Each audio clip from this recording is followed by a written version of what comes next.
em termos morais, o termo mau evoca tem uma conotação moral, não é? O álcool, por exemplo, no século XIX, o alcoólico era considerado um indivíduo com um fraco caráter moral, não é? Portanto, o indivíduo que abusava do álcool era considerado pelos técnicos, pelos cientistas da altura, como tendo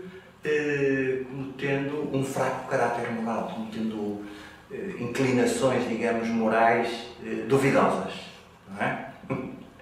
E hoje em dia, digamos, o senso comum ainda avalia muitas vezes os consumidores de drogas segundo uma grelha moral, não é?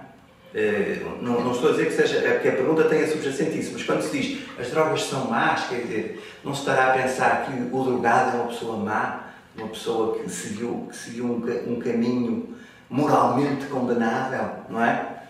Evidentemente que uma visão destas não é compatível com uma perspectiva científica deste problema e objetiva, não é? Agora, as drogas são más, sendo assim, as drogas são más, são prejudiciais, porque afetam a vida do indivíduo, porque afetam a sua saúde, porque afetam o seu equilíbrio emocional, a sua adaptação social, o seu rendimento, etc. Eu diria, nessa perspectiva, pelas consequências negativas que lhe estão associadas, obviamente que são más, não é? Mas expurgando este conceito de qualquer conotação moral. Todas as drogas são más se tomadas em doses excessivas. Todas essas drogas, em doses terapêuticas, podem ter efeitos benéficos para a saúde. Portanto, dizer a partir daquelas são más, elas podem ter utilizações benéficas, qualquer uma delas. É óbvio que todas as drogas têm o potencial de causar danos irreversíveis. É óbvio que, por exemplo, há drogas de abuso, como é o caso da metanfetamina, que podem ser prescritas em determinadas situações, como é o caso, por exemplo, da narcolepsia.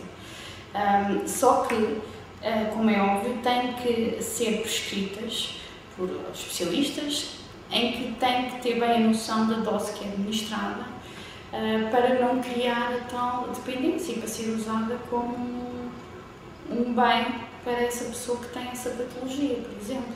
Portanto, não... É óbvio que eu estou a falar de metanfetamina, mas há situações em que, por exemplo, a metanfetamina pode ser prescrita. Temos que ter muito cuidado com a dose que é administrada e só para aquela situação em particular.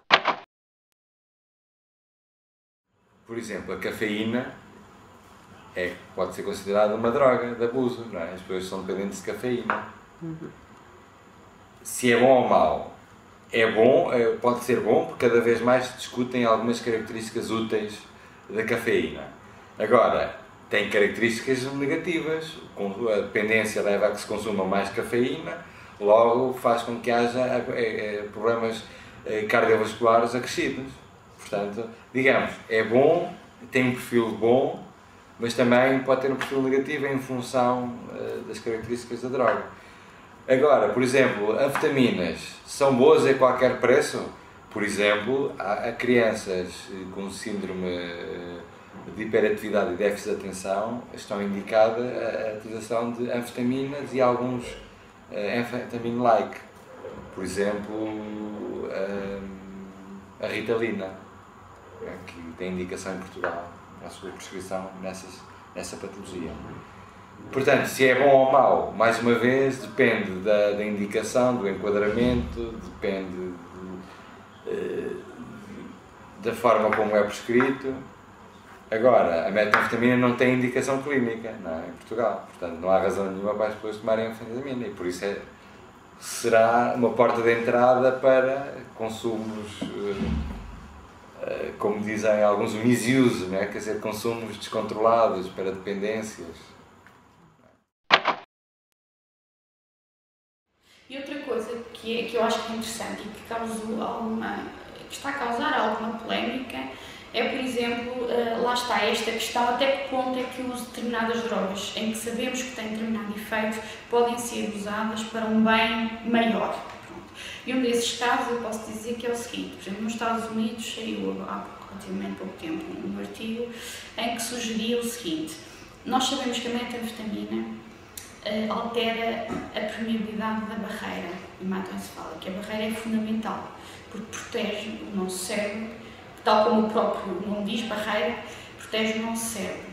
É óbvio que, ao contrário do que o termo diz, não é uma verdadeira barreira, porque há fluxo entre o nosso sangue, a corrente sanguínea e o cérebro, portanto que isso é fundamental. Mas um dos grandes problemas, por exemplo, no caso de tratamento de tumores cerebrais, é de que forma é que uma pessoa que tem um tumor cerebral pode tomar um fármaco para o tratamento dessa doença e há uma grande dificuldade que esse fármaco atravesse a barreira de modo a chegar ao alvo, que neste caso é um tumor cerebral. E neste momento já se sugere, por que não usar de forma muito controlada e conhecendo bem os efeitos ao nível da metanfetamina na barreira, porque é que não podemos usar a metanfetamina para aumentar a permeabilidade, pelo menos de uma forma temporária, para permitir a entrada desses fármacos para tratar, neste caso, o tumor cerebral. Isto é muito polémico, não é? Porque estamos a usar uma droga de abuso que pode criar dependência, mas como é uma droga que já é bem conhecida do mundo médico, porque pode ser prescrita, pronto, mais uma vez, em situações muito... dei um exemplo, mas há outros. Se for administrada de forma correta e conhecendo bem os seus efeitos, pode ser usada no fundo para curar um mal maior, digamos. Mas pronto, há aqui que ter algum cuidado, mas é algo que está na mesa neste momento, por exemplo, para o uso de metanfetamina a nível de terapêutico.